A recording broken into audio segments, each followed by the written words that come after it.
அவர் திருந்தினார், நல்லவராகிவிட்டார் என்பதாக சொல்லப்பட்டிருக்கிறது. அதாவது மூமினானவர்கள் தௌபா செய்ய வேண்டும், தங்களுடைய பாவங்களுக்கு பரிகாரம் தேடிக்கொண்டு இனிமேல் அது மாதிரி நான் செய்ய மாட்டேன் என்று அல்லாஹ்தாலாவிடத்தில் ஒரு ஒப்பந்தம் செய்து வந்தால் அந்த ஒப்பந்தத்தை அல்லாஹ்தாலா பாதுகாப்பான். இப்ப ஒப்பந்தத்தை பாதுகாக்க வேண்டும் என்று அல்லாஹ்தாலா இங்கே குர்ஆன்ல சொல்றான்.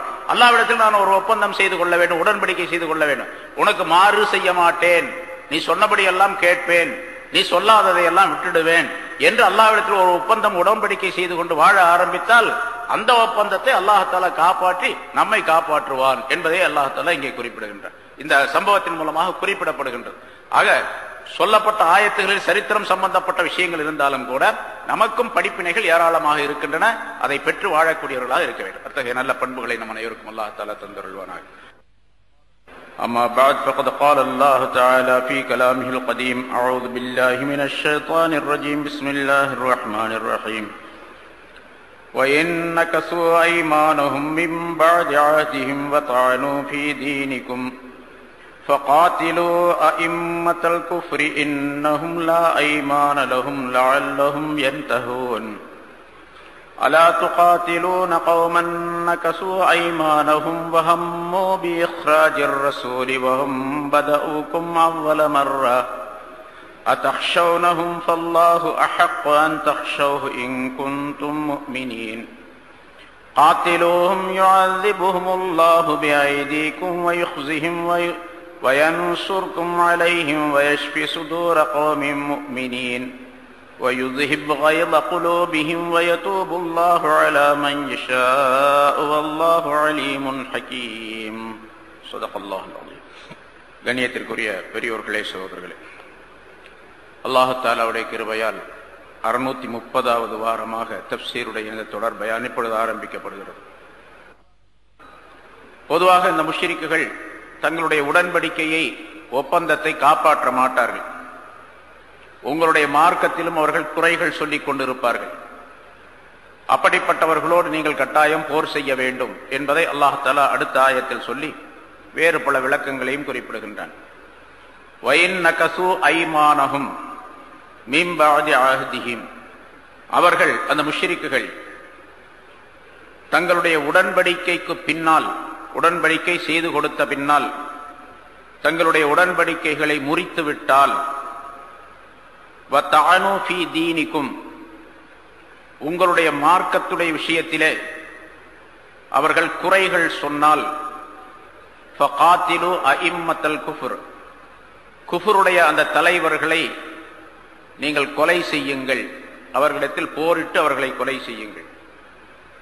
இன்னஹும் லா ஐமான லஹும், ஏனென்றால் நிச்சயமாக அவர்களுக்கு உடன்படிக்கையை காப்பாற்றக்கூடிய மனப்பான்மை இல்லை.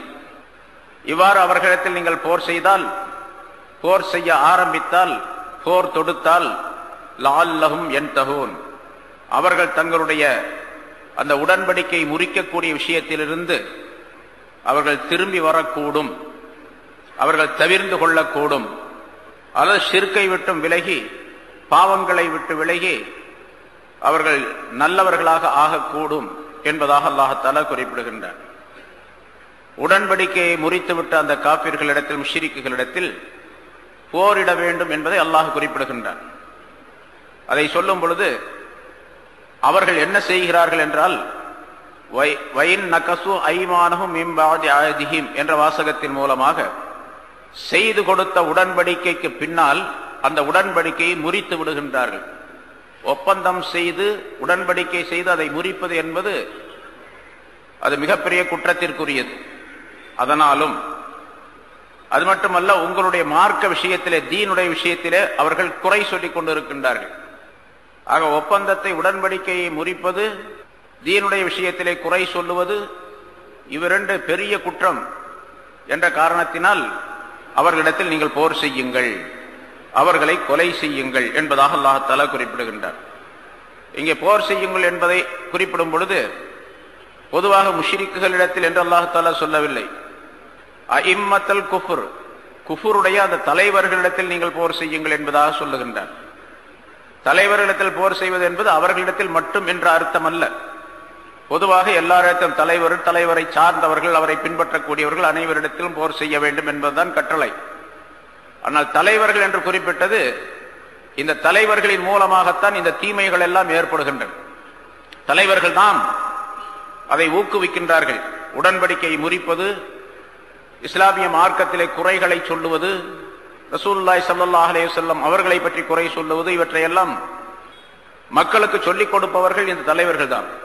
ஆகவே தலைவர்களை அல்லாஹ் தஆலா குறிப்பாக குறிப்பிடுகின்றான் என்பதாக சொல்லப்பட்டிருக்கிறது. பொதுவாக முஷ்ரிக்குகள் இன்னஹும் லா ஐமான லஹும், அவர்களுக்கு உடன்படிக்கை காப்பாற்றக்கூடிய மனப்பான்மை, தன்மை, அந்த குணம் அவர்களிடத்தில் கிடையாது. ஏனென்று சொன்னால் அவர்கள் யாருக்கும் பயந்தவர்கள் அல்ல. முஸ்லிம்கள் உடன்படிக்கையை காப்பாற்றுவார்கள். முஸ்லிம்கள் என்று சொன்னால் உடன்படிக்கையை காப்பாற்ற வேண்டும், ஒப்பந்தத்தை காப்பாற்ற வேண்டும். ஏனென்று சொன்னால் அவர்கள் ஒரே அல்லாஹ்வை பயப்படுகின்றார்கள். நாளை மறுமை நாளை அவர்கள் பயப்படுகின்றார்கள். இங்கே என்ன செய்தோமோ அதற்கு கேள்வி கணக்கு உண்டு, அதற்குரிய பதிலை சொல்லியாக வேண்டும் என்ற பயம் இவர்களிடத்தில் இருக்கின்றது. என்ற காரணத்தினால் பெரும்பாலும் முஸ்லிம்கள் அந்த உடன்படிக்கை, யாரிடத்தில் எந்த ஒப்பந்தம் செய்தாலும் உடன்படிக்கை செய்தாலும் அதனை முறிக்க மாட்டார்கள். ஆனால் இவர்கள் அந்த ஒப்பந்தத்தை முறித்து விடுகின்றார்கள், அவர்களுடைய ஷிர்கின் காரணமாக என்பதாக அல்லாஹ் தஆலா குறிப்பிடுகின்றார். பொதுவாக உடன்படிக்கை செய்து கொடுத்தால், ஒப்பந்தம் செய்து விட்டால் அதனை காப்பாற்றுவது ஒரு மூமினான மனிதனுடைய கடமை என்பதையும் அல்லாஹ் இதிலே குறிப்பிடுகின்றார். அவர்கள் காப்பாற்ற மாட்டார்கள், முஷ்ரிக்குகள். மூமினானவர்கள் அதை காப்பாற்ற வேண்டும் என்பதை அல்லாஹ் குறிப்பிடுகின்றார். ரசூலுல்லாஹி ஸல்லல்லாஹு அலைஹி வஸல்லம் ஒரு ஹதீஸிலே குறிப்பிடுகின்றார்கள், லா ஈமான லிமன் லா அமானத லஹு, யாரிடத்தில் அமானிதம் என்பது இல்லையோ அவருக்கு ஈமானும் கிடையாது. வலா தீன லிமன் லா அஹ்த லஹு, யாரிடத்தில் ஒப்பந்தத்தை, உடன்படிக்கை காப்பாற்றக்கூடிய மனப்பான்மை இல்லையோ அவரிடத்தில் தீன் கிடையாது என்பதாக சொல்லுகின்றார்கள். அமானிதம் என்பது ரொம்ப ஆழமான கருத்து உடையது, நீண்ட விளக்கங்களுக்குரியது.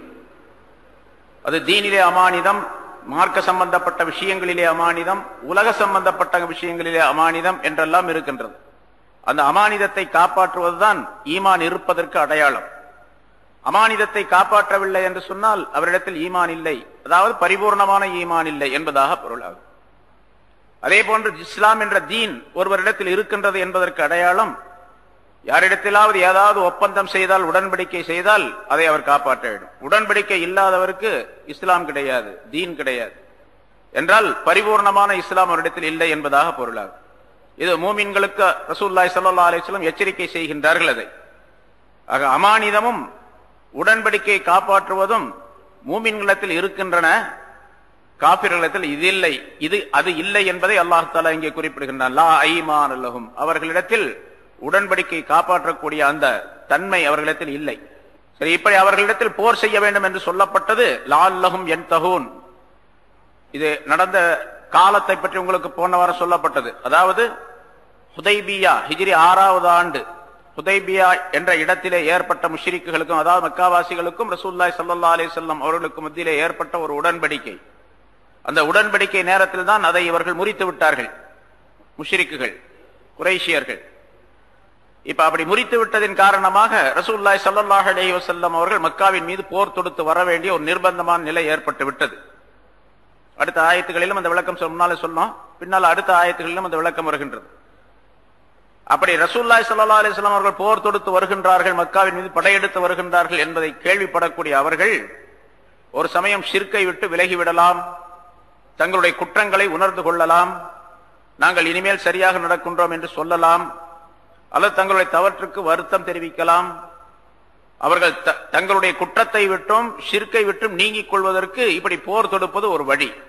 ஆகவே லஅல்லஹும் யன்தஹூன், அவர்கள் விலகிக் கொள்ளக்கூடும், நீங்கிக் கொள்ளக்கூடும் என்பதற்காக வேண்டி, ஷிர்க்கை விட்டும் நீங்கிக் கொள்ளக்கூடும், பாவத்தை விட்டும் நீங்கிக் கொள்ளக்கூடும் என்பதற்காக வேண்டி அந்த தலைவர்களிடத்தில் நீங்கள் போரிடுங்கள் என்பதாக அல்லாஹ் தஆலா சொல்லுகின்றார்.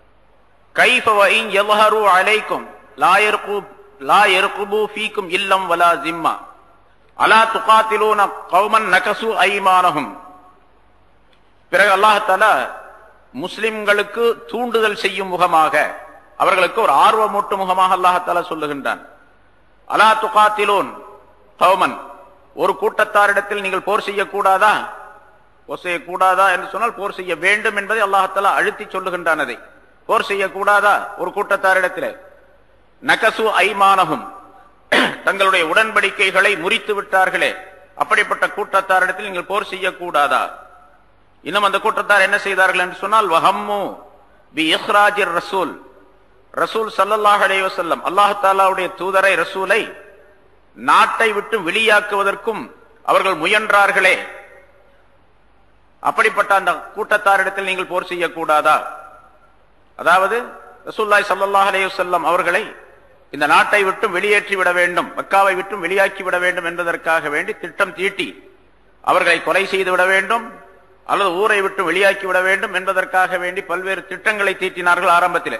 அந்த நேரத்தில் தான் அல்லாஹ் தஆலா மதீனாவுக்கு செல்லுமாறு கட்டளையிட்டு ஹிஜ்ரத் செய்தார்கள் ரசூலுல்லாஹி ஸல்லல்லாஹு அலைஹி வஸல்லம். வரலாறு முன்னால் நிறைய சொல்லப்பட்டிருக்கின்றது. அந்த கூட்டத்தை ஒரு கூட்டத்தாரிடத்தில் நீங்கள் போரிடக்கூடாதா என்று சொன்ன அல்லாஹ் தஆலா அந்த கூட்டத்தார்கள் யார் என்பதை தெரிவிக்கின்றான் உலக மக்களுக்கு. அவர்கள் நகசு ஐமானஹும், தங்களுடைய உடன்படிக்கையை முறித்து விட்டார்கள், அல்லாஹ்வுடைய ரசூலை ஊரை விட்டு வெளியாக்குவதற்கு முயற்சித்தார்கள். அப்படிப்பட்ட அந்த கூட்டத்தாரிடத்திலே மிகப்பெரிய கடுமையான குற்றங்கள் இரண்டை செய்திருக்கின்றார்கள். அவர்களிடத்தில் நீங்கள் போரிடக்கூடாதா என்று அல்லாஹ் தஆலா கேட்கிறார். அதாவது போரிடுங்கள் என்பதை வலியுறுத்துவதற்காக சொல்லப்பட்ட வாசகம் அது. சரி, இப்போ ஹுதைபியா என்ற இடத்திலே செய்த அந்த ஒப்பந்தத்தை முறித்தது யார்? முதல்ல அவங்க தான் முறிச்சாங்க. அதனால அவர்களிடத்தில் போரிட வேண்டும் என்ற இன்னொரு காரணத்தையும் அல்லாஹ் தஆலா தெரியப்படுத்துகிறான். வஹும் பதஊக்கும் அவ்வல மர்ரா, அவர்கள் தான் முதல் தடவையாக உங்களிடத்தில் ஆரம்பித்தார்கள். அதாவது போர் செய்ய வேண்டும், நீங்களாக போய் போர் செய்ய அல்லாஹ்வே சொல்லுகின்றான். நீங்களாக போர் தொடுக்கவில்லை, போருக்கு வழிவகுத்ததே அவர்கள் தான், மக்காவாசிகள் தான். செய்து கொடுக்கப்பட்ட அந்த ஒப்பந்தத்தை மீறியதின் காரணமாக அவர்களோடு போர் தொடுக்கக்கூடிய ஒரு சந்தர்ப்பத்தை ஆரம்பத்திலே உருவாக்கி கொடுத்தவர்களே மக்காவாசிகள் தான், அந்த குறைஷியர்கள் தான். அதை அல்லாஹ் குறிப்பிடுகின்றான். வஹும் பதஊக்கும் அவ்வல மர்ரா. முஸ்லிம்களுக்கு சந்தேகம் வந்து விடக்கூடாது, மூமின்களுக்கு. ரசூலுல்லாஹி ஸல்லல்லாஹு அலைஹி வஸல்லம் அவர்கள் எப்படி போர் செய்வதற்காக வேண்டி மக்காவுக்கு போர் செய்வதற்காக புறப்படுகின்றார்கள் அப்படிங்கறத விளங்காமல் இருக்கக்கூடாது என்பதற்காக வேண்டி உலக மக்கள் அனைவருக்கும் கியாமத் நாள் வரைக்கும் குர்ஆனின் மூலமாக அது தெரியப்படுத்தப்பட வேண்டும் என்பதற்காக வேண்டி யார் முறித்தார்கள் முதலாவதாக ஒப்பந்தத்தை என்பதை சொல்லிக் கொடுப்பதற்காண்டி. ஆனா அல்லாஹ் சொல்லிவிட்டான் அப்படின்னு சொன்னா அதுக்கு பின்னால் அப்பீலே கிடையாது, அதை யாரும் மறுக்கவும் முடியாது. அது பொய்யும் அல்ல, அது நிச்சயமாக உண்மைதான் என்பதை மக்கள் தெரிந்து கொள்வார்கள். அதுக்காண்டி அல்லாஹ் தஆலா குர்ஆனில் அதை பதிவு செய்து வைத்திருக்கின்றான். வஹும் பதஊக்கும் அவ்வல மர்ரா, அவர்கள்தான் உங்களிடத்தில் முதலாக ஆரம்பித்தார்கள். அதாவது போர் தொடுக்க காரண காரியத்தை உண்டாக்கி ஆரம்பித்தார்கள் அவர்கள் தான். உடன்படிக்கை முறித்ததன் காரணமாக போர் தொடுக்க வேண்டிய நிர்பந்தம் ஏற்பட்டு விட்டது. அத்தக்ஷவுனஹும், இப்போ ரசூலுல்லாஹி ஸல்லல்லாஹு அலைஹி வஸல்லம் அவர்கள் போர் தொடுக்க போருக்காக வேண்டி புறப்படுகின்றார்கள், மக்காவின் மீது படையெடுத்து புறப்படுகின்றார்கள். ஆனால் சில சஹாபாக்களுக்கு ஏதாவது சந்தேகம் வந்து விடக்கூடாது என்பதற்காக வேண்டி அல்லாஹ் சொல்லுகின்றான், அத்தக்ஷவுனஹும், அவர்களை நீங்கள் பயப்படுகிறீர்களா? அவங்க உங்களுக்கு ஏதாச்சும் செய்து விடுவார்கள், உங்களை வென்று விடுவார்கள், உங்களுக்கு இடையூறு செய்து விடுவார்கள் என்று பயப்படுகிறீர்களா? அவர்களை நீங்கள் பயப்படக்கூடாது. அத்தக்ஷவுனஹும் ஃபல்லாஹு அஹக்கு அன் தக்ஷவுஹு, பயப்படுவதற்கு தகுதியானவன் அல்லாஹ் தான், அல்லாஹ்வை மட்டுமே நீங்கள் பயப்பட வேண்டும், அவர்களை பயப்பட வேண்டிய அவசியமே இல்லை என்பதை அல்லாஹ் சொல்லும் பொழுது மூமின்களுக்கு ஒரு தைரியம் வரும். அல்லாஹ்வே சொல்லிட்டான், அவர்களை பயப்படக்கூடாது, அல்லாஹுதான் பயப்படுவதற்கு தகுதி பெற்றவன். ஃபல்லாஹு அஹக்கு, அல்லாஹுதான் மிக தகுதியானவன், அன் தக்ஷஹு, அவனை பயந்து கொள்வதற்கு. ஆகவே இங்குன்தும் மூமினின், நீங்கள் மூமின்களாக இருந்தால், அல்லாஹ்வை உண்மையாக நம்பிக்கை கொள்ளக்கூடியவர்களாக இருந்தால், அல்லாஹுதான் பயப்படுவதற்கு, நீங்கள் பயந்து கொள்வதற்கு தகுதியானவன் என்பதை அல்லாஹ் சஹாபாக்களை பார்த்து சொல்லுகின்றான். இது சஹாபாக்களை பார்த்து சொன்ன வாசகம் தான். ஆனா அதே நேரத்தில் சஹாபாக்கள் நீங்கள் மூமின்களாக இருந்தால் அப்படின்னு ஒரு சந்தேகமான கேள்விக்கு உரியவர்கள் அவங்க அப்படி கிடையாது. உண்மையிலேயே அவர்கள் ஈமான் நிரப்பமானவர்கள். ஏன்னா அல்லாஹ் தஆலா குர்ஆனில் ஆரம்பத்திலே சூரத்துல் பக்ராவில் ஆரம்பத்திலே சொல்லப்பட்டது, முனாஃபிகீன்களை பார்த்து, மக்காவாசிகள் அந்த காபிர்களை பார்த்து, முனாஃபிகின் காபிர்களை பார்த்து அல்லாஹ் தஆலா சொல்லுகின்றான், ஆமினு கமா ஆமனன் நாஸ், இந்த மனிதர்கள் அதாவது சஹாபாக்கள் ஈமான் கொண்டதை போன்று நீங்களும் ஈமான் கொள்ளுங்கள் என்பதாக அல்லாஹ் தஆலா சொல்லுகின்றான். அதாவது சஹாபாக்களுடைய ஈமானை அல்லாஹ் தஆலா உதாரணமாக காட்டுகின்றான். இவர்கள் ஈமான் கொண்டதை போன்று நீங்களும் ஈமான் கொள்ளுங்கள். அப்ப அல்லாஹ் தஆலா இடத்தில் சஹாபாக்களுடைய ஈமான் ஏற்றுக்கொள்ளப்பட்டதாகவும் மதிப்பிற்குரியதாகவும் இருக்கின்றது என்பதாக பொருளாகும்.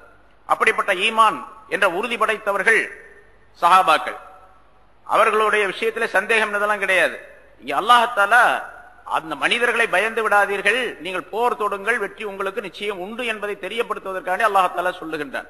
நீங்கள் அல்லாஹ்வை பயந்து நீங்கள் இந்த செயலிலே ஈடுபட இறங்க வேண்டும், போரிலே இறங்க வேண்டும் என்பதை அல்லாஹ் குறிப்பிடுகின்றான். எங்குண்டும் மூமினின், நீங்கள் மூமின்களாக இருந்தால் அல்லாஹ் தான் மிக தகுதி பெற்றவன் நீங்கள் பயப்படுவதற்கு என்று அல்லாஹ்தாலா குறிப்பிடுகின்றான். இதுல அல்லாஹ்தாலா மற்ற மூமின்களுக்கு எச்சரிக்கையாக இதனை சொல்லி காட்டுகின்றான். மற்ற மூமின்கள் உண்மையிலேயே அல்லாஹ்வை மட்டுமே பயப்பட வேண்டும். எல்லா காரியங்களிலும் எந்த விஷயமாக இருந்தாலும் சரி, எந்த பிரச்சனையாக இருந்தாலும் சரி, உலகத்தினுடைய மனிதர்களையோ உலகத்தின் சக்திகளையோ உலகாதார பொருள்களையோ அல்லது வேறு விஷயங்களையோ பயப்படுவது என்பது மூமின்களுக்கு அழகல்ல. அல்லாஹ் ஒருவனைத்தான் பயப்பட வேண்டும். அல்லாஹ் மட்டுமே பயப்படுவதற்கு தகுதி பெற்றவன் அவன்தான். வேற எந்த பொருளையும் பயப்படுவது என்பது இருக்கக்கூடாது. ஒவ்வொருவருக்கும் சில கடமைகள் இருக்கின்றன. யாரையும் பயப்படக்கூடாது அப்படின்னு சொன்னா முரட்டுத்தனமா நடந்துக்கிறது அப்படிங்கிற அர்த்தம் அல்ல. ஒவ்வொருவருக்கும் சில கடமைகள் இருக்கின்றன. அந்த கடமைகளை சரியாக செய்ய வேண்டும். பயப்படுவது என்பது அல்லாஹ் ஒருவனுக்குத்தான் இருக்க வேண்டும். அச்சம் கொள்வது அல்லாஹ் ஒருவனுக்குத்தான் இருக்க வேண்டும் என்பதையும் பொதுவாக மூமின்களுக்கு அல்லாஹ் தஆலா தெரியப்படுத்துகின்றான். பிறகு அல்லாஹ் சொல்ற காத்திலூஹும், அவர்களிடத்தில் நீங்கள் போரிடுங்கள், அந்த முஷ்ரிக்குகளிடத்திலே போரிடுங்கள். யுஅஸிபுகுமுல்லாஹ் பிஐதீகும், உங்களுடைய கைகளின் மூலமாகவே அல்லாஹ் தஆலா அவர்களை வேதனை செய்வான். அதாவது நீங்கள் போரிட்டால் போரின் மூலமாக அவர்கள் தண்டனை கொடுக்கப்படுவார்கள். போரில் தோற்று போய் பலவிதமான இன்னல்களுக்கு உள்ளாகக்கூடிய சூழ்நிலை அவர்களுக்கு ஏற்படும். உங்களுடைய கரங்களின் மூலமாகவே அல்லாஹ் அவர்களை வேதனை செய்திடுவான். நீங்கள் போரிட்டால் துணிஞ்சு நீங்க போரிடுங்க, அவர்களுக்கு தண்டனை கொடுப்பது அல்லாஹாலாவுடைய விஷயம். அல்லாஹாலா கண்டிப்பாக அவர்களுக்கு தண்டனை கொடுப்பான் என்பதை அல்லாஹ் குறிப்பிடுகின்றார். அதாவது நீங்கள் போரிட்டால் அந்த போரின் மூலமாக, அதாவது உங்களுடைய கைகளின் மூலமாகவே அவர்களுக்கு அல்லாஹாலா தண்டனை வழங்கி விடுவான். அவர்களை கேவலப்படுத்தவும் செய்வான். அதாவது போர் செய்து அந்த போரிலே பலர் இறந்து விட்டால் அது அவர்களுக்கு தண்டனையாக மாறிவிடும். போரிலே அவர்கள் கைது செய்யப்பட்டால், போர் நடந்தா ரெண்டு விஷயம் நடைபெறும். ஒன்னு, சில பேர் இறந்துடுவாங்க, போரிலே மடிந்து விடுவார்கள். சில பேர் கைதிகளாக பிடிக்கப்படுவார்கள். இறந்து விடுவது அவர்களுக்குரிய தண்டனை, கைது செய்யப்படுவது அவர்களுக்குரிய கேவலமான நிலை. ரெண்டும் அவர்களுக்கு கிடைத்துவிடும். உங்களுடைய கரங்களின் மூலமாகவே அல்லாஹாலா அவர்களுக்கு தண்டனையை கொடுப்பான், அவர்களை கேவலப்படுத்தவும் செய்வான். சரி, அப்படி போரிடுவதன் காரணமாக ரெண்டு விஷயம், அவங்களுக்கு ரெண்டு விதமான இழப்பு. உங்களுக்கு என்ன, வயன்சுருக்கும் அலைஹிம், அவர்களுக்கு எதிராக உங்களுக்கு அல்லாஹாலா உதவி செய்வான். மூமின்கள் நம்மெல்லாம் இப்ப இந்த காலத்துல மிக கவனமாக சிந்தித்து பார்த்து செயல்பட வேண்டிய ஒரு, சிந்தித்து பார்க்கக்கூடிய ஆயத்து இது. பிரச்சனைகள் வரக்கூடிய நேரத்தில் இன்னைக்கு எத்தனையோ பிரச்சனைகள் உலகத்துல மூமின்களுக்கு முஸ்லிம்களுக்கு எதிராக ஆக்கப்பட்டு இருக்கின்றன. நம்ம கடைபிடிக்க வேண்டியது என்ன, அல்லாஹாலாவுடைய சட்டங்கள் என்னவோ அதை கடைபிடித்தால் அல்லாஹாலாவுடைய உதவி தானாக கிடைக்கும். முதல்ல செய்ய வேண்டியது அல்லாஹுடைய சட்ட திட்டங்களை, அவருடைய ரசூலுடைய கட்டளைகளை முழுமையாக செயல்படுத்தக்கூடிய மனப்பான்மை வந்துவிட்டால் அதுவே அல்லாஹாலாவிடத்தில் நமக்கு நுஸ்ரத்து கிடைக்கக்கூடிய வழியாக, உதவி கிடைக்கக்கூடிய வழியாக ஆயிடும். வயன்சுருக்கும் அலைஹிம், அவர்களுக்கு எதிராக உங்களுக்கு அல்லாஹாலா உதவி செய்வார். வயஷ்பி சுதூர கௌமின் மூமினீன், இப்ப நீங்க போர், இப்ப குறிப்பாக அந்த நேரத்தில் நடைபெற்ற நிகழ்ச்சி அல்லாஹாலா இங்கே சொல்லுகின்றான். அந்த உடன்படிக்கையை முறித்ததின் காரணமாக அந்த குப்பார்கள் அங்கே என்ன நடந்தது, என்ன நடக்க வேண்டும் என்பதை அல்லாஹ் குறிப்பிடுகின்றான். அப்படி நீங்கள் அவர்களோடு போரிடும் பொழுது வயஷ்பி சுதூர கௌமின் மூமினீன், மூமினான கூட்டத்தாருடைய நெஞ்சங்களை அல்லாஹாலா நிவாரணப்படுத்துவான், அதை சுத்தப்படுத்துவான், அதாவது அதுக்கு நிவாரணம் அளிப்பான். அவர்களுடைய மனம் புண்பட்டு இருக்கின்றது. இது முன்னால போன வாரம், அதுக்கு முதல் வாரம் சொன்னோம், போன வாரம் சொன்னோம். ரசூலுல்லாஹி ஸல்லல்லாஹு அலைஹி வஸல்லம் அவர்கள் ஹுதைபியா என்ற இடத்திலே போய், அதாவது ஹிஜ்ரி 6வது ஆண்டு உம்ரா செய்வதற்காக வேண்டி 1400 சஹாபாக்களோடு மக்காவுக்கு புறப்பட்டு போனார்கள். மக்காவுக்கு வெளியே இருக்கக்கூடிய ஹரம் என்ற எல்லைக்குள்ளே இருக்கக்கூடிய, மக்காவிற்கு சற்று தூரத்தில் ஒரு 20-22 கிலோமீட்டர் தூரத்தில் இருக்கக்கூடிய ஹுதைபியா என்ற இடத்திலே தங்கி கொண்டார்கள். தங்கி கொண்ட பின்னால மக்காவாசிகளுக்கு செய்தி அனுப்பினார்கள், நாங்க உம்ரா செய்வதற்காக வந்திருக்கிறோம், எங்களுக்கு அனுமதி கொடுங்க அப்படின்னு சொல்லிட்டு. 3 நாள் எங்களுக்கு அனுமதி கொடுங்க, நாங்க இருந்துட்டு உம்ரா செஞ்சுட்டு போயிடுறோம் அப்படின்னு சொல்லி. அனுமதி கொடுக்க மறுத்துட்டாங்க அந்த குப்பார்கள், மக்காவாசிகள் அனுமதி கொடுக்கல. அப்ப மக்காவிலே பிரபலமான தலைவராக இருந்த மற்ற பல தலைவர்கள் இருந்தார்கள். அதில் பிரபலமாக இருந்த தலைவரிலே ஒருவர் அபூ சுஃபியான். ரசூலுல்லாஹி ஸல்லல்லாஹு அலைஹி வஸல்லத்துடைய மாமனார் தான். ஆனா அவர் இஸ்லாத்தை இதுவரைக்கும் ஏற்றுக்கொள்ளல. அதுக்கு பிறகு 8வது வருஷம் ஹிஜ்ரி 8வது ஆண்டு அவர் இஸ்லாத்தை ஏற்றுக்கொண்டார் மக்காவுடைய வெற்றியின் போது. இப்ப அவர் சொல்லி அனுப்பினார், அதெல்லாம் முடியாது அப்படின்னு சொல்லி. ரசூலுல்லாஹி ஸல்லல்லாஹு அலைஹி வஸல்லம் தூது சொல்லுவதற்காக சில மனிதர்களை அனுப்பினார்கள், சில சஹாபாக்களை. அவர்கள் எல்லாம் போயிட்டு சும்மா வந்துட்டாங்க. ஹஜ்ரத் உஸ்மான் ரலியல்லாஹு தஆலா அன்ஹு அவர்களையும் கூட அனுப்பினாங்க. ஆனா அவர்கள் சில உடன்படிக்கை செய்து விட வேண்டும் என்பதற்காக வேண்டி அவர்களிலே சில தலைவர்கள் வந்தார்கள். வந்து ரசூலுல்லாஹி ஸல்லல்லாஹு அலைஹி வஸல்லத்துடைய பேசி 2 கவுமுகளுக்கு மத்திய முஸ்லிம்களுக்கு அந்த குஃபார்களுக்கு மத்தியில் ஒரு ஒப்பந்தம் நடைபெற்றது. சரித்திரத்தில் பிரசித்தி பெற்ற ஒரு ஒப்பந்தம் ஹுதைபியா உடன்படிக்கை என்பதாக சொல்லப்படும். அந்த உடன்படிக்கை 10 வருஷம் நம்ம 2 பேர் யாரும் சண்டை போடக்கூடாது, எந்த போரும் நிகழக்கூடாது 10 வருஷத்துக்கு என்ற முதல் நிபந்தனை. அதுல பல நிபந்தனைகள் அவர்களுக்கு சாதகமாக இருந்தது, முஸ்லிம்களுக்கு பாதகமாக இருந்தது. ஆனா ரசூலுல்லாஹி ஸல்லல்லாஹு அலைஹி வஸல்லம் அவர்கள் எல்லாவற்றையும் ஏற்றுக்கொண்டார்கள்.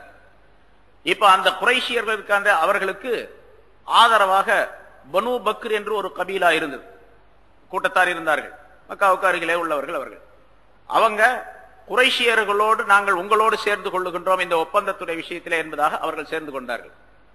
பனு ஹுஸாஆ என்று ஒரு கூட்டத்தார் இருந்தார்கள். அவர்கள் ரசூலுல்லாஹி ஸல்லல்லாஹு அலைஹி வஸல்லம் அவர்களுடைய உடன்படிக்கையோடு சேர்ந்து கொண்டார்கள்.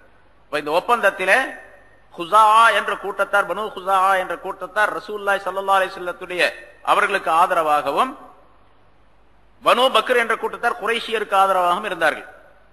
இந்த ஒப்பந்தம் நடந்த பின்னால்தான் ரசூலுல்லாஹி ஸல்லல்லாஹு அலைஹி வஸல்லம் அவர்கள் அதுக்கு ஒப்பந்தம் முடிஞ்சு போச்சு. ஆனா இந்த வருஷம் நீங்க வந்து உம்ரா செய்வதற்காக வேண்டி உங்களை உள்ள விட மாட்டோம், மக்காவுக்குள்ள விட மாட்டோம், நீங்க திரும்பி போயிட வேண்டியதுதான்.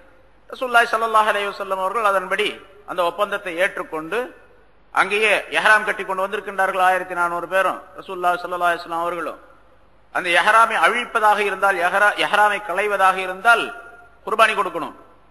அவர்கள் குர்பானி பிராணியை கொண்டு வந்திருக்கின்றார்கள், கையில ஆடு ஓட்டி கொண்டு வந்திருக்கின்றார்கள். அங்கிருந்து ஒட்டகம் ஆடு எல்லாத்தையும் கொண்டு வந்திருக்கிறாங்க. தங்கி இருந்த இடத்திலேயே அந்த குர்பானி பிராணியை அறுத்து பலியிட்டு விட்டு தங்களுடைய எஹ்ராமை களைந்து விட்டார்கள். ஆனா இப்ப என்ன சட்டம்? எஹ்ராம் கட்டி கொண்ட பின்னால், எஹ்ராம் கட்டிய பின்னால் உம்ராவுக்காண்டி எஹ்ராம் கட்டிட்டு வந்தாங்க, உம்ரா செய்யல. இப்ப உம்ரா என்ன ஆகிறது? திரும்ப கலா செய்யணும், அந்த உம்ராவை கலா செய்யணும். இப்ப எஹ்ராமை களைந்து விட்டார்கள், திரும்ப உம்ரா கலா செய்யணும். கலா செய்வது அடுத்த வருஷம் தான் வந்து செய்ய முடியும். ஏன்னா இவங்க அடுத்த வருஷம் தான் உங்களுக்கு அனுமதி கொடுப்போம், 3 நாள் தான் நீங்க தங்கி இருக்கணும் அப்படிங்கலாம் நிபந்தனை இட்டார்கள். சரி, அதேபடி ரசூலுல்லாஹி ஸல்லல்லாஹு அலைஹி வஸல்லம் அடுத்த வருஷம் வந்து கலா செஞ்சாங்க அந்த உம்ராவை. அப்புறம் திரும்பி போயிட்டாங்க. இப்ப 1 வருஷம் சொச்சம், 1 வருஷமாக எந்த விதமான பிரச்சனையும் இல்லை, அவங்க ஒப்பந்தப்படி நடந்துகிட்டு இருந்தாங்க. அடுத்து 8வது வருஷம் ஹிஜ்ரி 8வது வருஷம் ரசூலுல்லாஹி ஸல்லல்லாஹு அலைஹி வஸல்லம் அவர்கள் தபூக் என்ற இடத்துல போருக்காக வேண்டி போயிட்டாங்க. அங்க ரோமர்கள், ரோமாபுரி மக்கள் 2 லட்சத்துக்கு மேற்பட்டவர்கள், கிட்டத்தட்ட 2 லட்சம் பேர் முஸ்லிம்களை எதிர்ப்பதற்காக வேண்டி திரண்டு இருக்கின்றார்கள் என்ற செய்தி கிடைத்தது. ரசூலுல்லாஹி ஸல்லல்லாஹு அலைஹி வஸல்லம் 30,000 சஹாபாக்களோடு அந்த இடத்துக்கு போயிட்டாங்க. அது ஒரு கடுமையான காலம். அது மிகப்பெரிய பல சோதனைகள் நடந்தன, முஸ்லிம்களுக்கும் இஸ்லாத்திற்கும் பல சோதனைகள் ஏற்பட்டன. இந்த நேரத்தில் இந்த மக்காவாசிகளுக்கு ஆதரவாக ஒப்பந்தம் செய்து கொடுத்திருந்த பனு பக்ர் என்ற கூட்டத்தார் என்ன பண்ணாங்களா, அவங்களுக்கு இந்த ஹுஸாஆ என்ற கூட்டத்தாருக்கு மேல் ரசூலுல்லாஹி ஸல்லல்லாஹு அலைஹி வஸல்லம் அவர்களோடு சேர்ந்து இருந்தாங்க இல்லையா, இவங்க எல்லாம் மக்காவில தான் இருக்கிறாங்க. அவங்களுக்கு மத்தியில் ஒரு பிரச்சனை ஏற்பட்டு விட்டது. அதாவது இந்த பனு பக்ர் என்ற கூட்டத்தை சேர்ந்த ஒரு மனிதர் ரசூலுல்லாஹி ஸல்லல்லாஹு அலைஹி வஸல்லம் அவர்களை கொஞ்சம் கேவலமாக இழிவுபடுத்தி பாட்டு பாட ஆரம்பிச்சார். ரசூலுல்லாஹி ஸல்லல்லாஹு அலைஹி வஸல்லம் அவர்களை கேவலப்படுத்தி ஒரு பாட்டை பாடினார். இதை இந்த பனு ஹுஸாஆ என்ற கூட்டத்தாரில் ஒருத்தர் கேட்டுக்கிட்டு இருந்தார், கேட்க நேர்ந்தது. பனு ஹுஸாஆ ரசூலுல்லாஹி ஸல்லல்லாஹு அலைஹி வஸல்லம் அவர்களுக்கு ஆதரவு தெரிவித்தவர்கள் உடன்படிக்கையில. அதனால இந்த மாதிரிலாம் பாடாத அப்படின்னு சொன்னார். ரசூலுல்லாஹை இழிவுபடுத்தி நீ பாடக்கூடாது, பாடின அப்படின்னு சொன்னா அவர் பாடிக்கிட்டே இருந்தார். நான் சொல்றேன் நீ பாடிக்கிட்டே இருக்கிற, பாடன அப்படின்னு சொன்னா அவன் மூக்க உடைப்பேன் அப்படின்னு சொன்னார். அவரு நீ மூக்க உடை பார்க்கலாம் அப்படின்னு சொல்லிட்டு அவர் பாடிக்கிட்டே இருந்தார். அதே மாதிரி அவர் மூக்கில் அடிச்சார், வாயில் அடிச்சார், மூக்கு உடைஞ்சு போச்சு அவருக்கு. இப்ப ரசூலுல்லாஹி ஸல்லல்லாஹு அலைஹி வஸல்லம் அவர்களை எந்த விதமான இழிவும் படுத்தக்கூடாது, போர் செய்யக்கூடாது என்று உடன்படிக்கை செய்வது ரசூலுல்லாஹி ஸல்லல்லாஹு அலைஹி வஸல்லம் அவர்களோடு இணக்கமாக போகணும் அப்படிங்கிறது தான் அர்த்தம். ஆனா இப்படி இந்த பாட்டு பாடுனதே மிகப்பெரிய தப்பு. உடன்படிக்கை முதலாவதாக முறித்தார்கள். இப்ப அந்த பனு ஹுசா கூட்டத்தாருக்கும் பனு பக்ர் கூட்டத்தாருக்கும் சண்டை, ரெண்டு பேத்துக்கும் மத்தியில சண்டை நடந்த உடனே இந்த பனு பக்ர் கூட்டத்தார் உடனே குறைஷியர்கள் மக்காவாசிகளை அழைத்தார்கள். நீங்க இந்த மாதிரி எங்களுக்கு சண்டை நடக்கு, நீங்க எங்களுக்கு ஆதரவாக எங்களோட சேரணும் அப்படின்னு சொல்லி. அதே மாதிரி அங்க குறைஷியர்கள் சில பேர், மக்காவாசிகள் சில பேர் இங்க வந்தாங்க. வந்து அவர்களோடு சண்டையிட்டார்கள். அந்த பனு ஹுசா கூட்டத்தார், அதாவது ரசூலுல்லாஹி ஸல்லல்லாஹு அலைஹி வஸல்லம் அவர்களுக்கு ஆதரவு தெரிவித்து ஒப்பந்தம் செய்திருந்தார்களே, இவங்கள பல பேர் கொலை செய்யப்பட்டு விட்டார்கள். இந்த இடத்துல பல பேர் கொலை செய்யப்பட்டு விட்டார்கள். ரசூலுல்லாஹி அந்த பனு ஹுசா என்ற கூட்டத்தாரில் உள்ள ஒரு முக்கியமான ஒரு தலைவர் உடனடியாக இங்கிருந்து மதீனாவுக்கு புறப்பட்டு போனார். அப்பதான் ரசூலுல்லாஹி ஸல்லல்லாஹு அலைஹி வஸல்லம் அவர்கள் தபூக் போர்ல இருந்து திரும்பி வந்திருக்கிறாங்க. இவங்க போய் ரசூலுல்லாஹி ஸல்லல்லாஹு அலைஹி வஸல்லம் அவர்களிடத்தில் சொல்லுவதற்காக வேண்டி வீட்டுக்கு போனார். அவர் இந்த மாதிரி நிகழ்ச்சி நடந்திருக்குது, ஒப்பந்தத்தை மீறி விட்டார்கள், உடன்படிக்கை உடை தெரிந்து விட்டார்கள், பனு பக்கர் இப்படி செஞ்சாங்க, எங்களோட சண்டையிட்டாங்க, எங்க மக்கள் பல பேர் கொலை செய்யப்பட்டு விட்டார்கள் அப்படின்னு சொல்றதுக்காக வேண்டி போனார். ரசூலுல்லாஹி ஸல்லல்லாஹு அலைஹி வஸல்லம் அவர்கள் அப்பொழுது வீட்டில் குளித்துக் கொண்டிருந்தார்கள். தண்ணீர் ஊற்றக்கூடிய சப்தமும் வெளியே கேட்டது. அவர் சொல்லுகின்றார், ஸல்லல்லாஹு அலைஹி வஸல்லம் அவர் அவசர அவசரமாக குளித்து விட்டு வெளியே வந்தார்கள். விஷயத்தை கேட்டார்கள். இவர் சொன்னார். உடனே ரசூலுல்லாஹி ஸல்லல்லாஹு அலைஹி வஸல்லம் அவர்கள் சொன்னார்கள், அப்படியானால் நான் அவர்களோடு போரிடாமல் இருந்தால் உதவி செய்யப்படாதவனாக ஆகிவிடுவேன் என்பதாக சொன்னார்கள். அதாவது உடன்படிக்கை முறித்து விட்டார்கள். இப்பொழுது அவர்களோடு போர் தொடுக்க வேண்டிய நிர்பந்தத்தை அவர்களே உண்டாக்கி விட்டார்கள். நான் அப்படி போர் தொடுக்காமல் இருந்தால் அல்லாஹ்வுடைய உதவி எனக்கு கிடைக்காது, அதனால் நான் போர் செய்ய வேண்டும் என்பதாக சொன்னார்கள். இந்த செய்தி மக்காவாசிகளுக்கு தெரிந்தது. குறைஷியர்களுக்கு தெரிந்தவுடன் அவங்களுக்கு ஒரு விதமான நடுக்கம், பயம் ஏற்பட்டு விட்டது. ரசூலுல்லாஹி ஸல்லல்லாஹு அலைஹி வஸல்லம் படையெடுத்து வருகின்றார்கள் அப்படின்னு சொன்னவுடன் அதைத்தான் அல்லாஹ் தஆலா இங்கே சொல்லுகின்றான். இப்படி ரசூலுல்லாஹி ஸல்லல்லாஹு அலைஹி வஸல்லம் அவர்கள் இந்த பனு ஹுஸா என்ற கூட்டத்தாருடைய அந்த சொல்லை கேட்டு குறைஷிகளுக்கு எதிராக போரிடுவதற்காக புறப்பட்டு வந்தது அந்த மூமின்களுக்கு ஒரு விதமான, அதாவது ஹுஸா என்ற அந்த கூட்டத்தார் மூமின்கள், அவர்களுக்கு மன ஆறுதலை கொடுத்தது. அதை அல்லாஹ் தஆலா இங்கே சொல்லி காட்டு, வயஷ்வி சுதூர கௌமின் மூமினீன், மூமினான கௌமுகளுடைய நெஞ்சங்களை அல்லாஹ் தஆலா ஷிஃபாவாக்கினான். அவருடைய உள்ளத்திலே ஒரு விதமான ஆதரவை போட்டான், அவர்களுடைய உள்ளங்களை தெளிவுபடுத்தினான் அல்லாஹ் தஆலா. வயுذஹிபு கைல குலூபிஹிம், அவருடைய இதயங்களிலே ஏற்பட்டிருந்த ஒரு ரணத்தை அல்லாஹ் தஆலா போக்கி வைத்தான், துன்பத்தை போக்கி வைத்தான். அவருடைய நெஞ்சங்கள் ரொம்ப கடுமையாக பாதிக்கப்பட்டிருந்தன. அந்த நெஞ்சங்களுக்கு ஒரு நிவாரணத்தை அல்லாஹ் தஆலா அளித்தான். அதே போன்று அவங்களுடைய கல்புகள்ல ஒரு விதமான அச்சம் குடிகொண்டிருந்தது, துன்பம் குடிகொண்டிருந்தது. அந்த துன்பத்தை எல்லாம் அல்லாஹ் தஆலா போக்கி வைத்தான். வயுذஹிபு கைல குலூபிஹிம், அவருடைய கல்புகளிலே ஏற்பட்ட துன்பங்களை அல்லாஹ் தஆலா போக்கி வைத்தான். வயதூபல்லாஹு அலா மன் யஷா, இப்படித்தான் அல்லாஹ் தஆலா தான் நாடியவர்களுக்கு தௌபாவை ஏற்றுக்கொள்ளுவான். இந்த பனு ஹுஸா ஆரம்பத்தில் அவங்க குஃப்ர்ல இருந்தவர்கள், ஷிர்க்ல இருந்தவர்கள். இப்ப அவர்களுக்கு ஈமான் கொள்வதற்குரிய ஒரு அற்புதமான நிலையை அல்லாஹ் தஆலா உண்டாக்கி விட்டான். அப்ப தௌபா செய்து தாங்கள் இருந்த அந்த மார்க்கத்தை விட்டு, ஷிர்க்கை விட்டு, குஃப்ரை விட்டு நீங்கி தௌபா செய்து இஸ்லாத்திற்கு வரக்கூடிய சூழ்நிலையை அல்லாஹ் தஆலா உண்டாக்கி விட்டான் என்பதாக குறிப்பிடுகின்றான். இது பொதுவாக யதூபுல்லாஹு அலா மன் யஷா, தான் நாடியவர்களுக்கு அல்லாஹ் தஆலா தௌபாவை ஏற்றுக்கொள்ளுகின்றான் என்பது இந்த பனு ஹுஸா என்ற இந்த கூட்டத்தாருக்கு மட்டுமல்ல, பொதுவாக அல்லாஹ் தஆலா சொல்லி காட்டுகின்றான். அதிலே அவர்களும் அடங்குவார்கள். அவர்களுக்கும் அந்த தன்மையை அல்லாஹ் தஆலா கொடுத்தான். ஏன்னா முதல்ல சென்ற வாரம் சொல்லப்பட்ட ஆயத்தினுடைய கடைசியில சொல்லப்பட்டது, அவர்கள் தௌபா செய்து ஃபைன் தாபு வஅகாமுஸ் ஸலாத வஆதவுஸ் ஸகாத் வஇஹ்வானுக்கும் ஃபித்தீன் என்று அல்லாஹ் குறிப்பிட்டான். அவர்கள் ஷிர்க்கை விட்டும் தௌபா செய்து தொழுகையை நிலைநிறுத்தி ஜகாத்தும் கொடுத்து வருவார்களேயானால் இந்த தீனுல் இஸ்லாத்திலே அவர்களும் உங்களுக்கு சகோதரர்களாக இருப்பார்கள் என்று அல்லாஹ் தஆலா சொன்னார். அதுபோல இவர்களுக்கு அல்லாஹ் தஆலா தௌபாவுடைய அந்த பாக்கியத்தை கொடுத்தான். அவர்கள் ஷிர்க்கை விட்டும் வெளியே வந்து அல்லாஹ் தஆலாவுடைய நாட்டப்படி சிறந்த மனிதர்களாக ஆகிவிட்டார்கள். இது பொதுவாக, இது தனிப்பட்ட முறையில் பொதுவாக அல்லாஹ் தஆலா சொல்லி காட்டுகின்றான். ஆனா அங்கே முதல்ல சொல்லப்பட்ட விஷயம், உங்களுடைய கரங்களின் மூலமாக அவர்களை அழிப்பதற்கும், அவர்களுக்கு தண்டனை கொடுப்பதற்கும், அவர்களை கேவலப்படுத்துவதற்கும் நீங்கள் என்ன செய்ய வேண்டும் என்று சொன்னால் அவர்களிடத்தில் போரிட வேண்டும். போரிட்டால் அவர்களுக்கு அல்லாஹ் தஆலா கேவலத்தை உண்டாக்குவான், அவர்களுக்கு தண்டனை தருவான்.